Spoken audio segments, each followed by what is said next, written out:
Bundle তুই লাগাইছিস sir আমি তো জানি না স্যার। জানো না গাড়ি তো এখানেই দুইটা ছিল, এখানে আমি তোমাদের ফোন পাইয়াই চলে আসছে এখানে।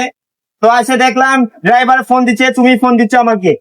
আমি সেই একটা রিসোর্টে ছিলাম, কত ভিআইপি রিসোর্ট, আমার বাপের জন্য ওই রিসোর্টে আমি শুই নাই, সেই রিসোর্ট থেকে আমি চলে এসেছি তোমাদের কারণে।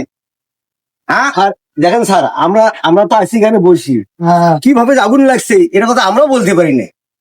তোমার ড্রাইভার আগুন লাগাইছে। আমি সে কথা কেমন এই, কি বলি বান্দির স্যার? বাচ্চা এই জায়গায় এই আগুন কেমনে লাগছে? স্যার আমি তো জানি না স্যার, আমি গাড়ি এখানে আইসে দিকে আগুন লাগাইছে ওদের। এই, বান্দির বাচ্চা তুই লাগাইছিস আর লাগাবি আগুন? ওস্তাদ কান্দো কে? বসে তো মারছে।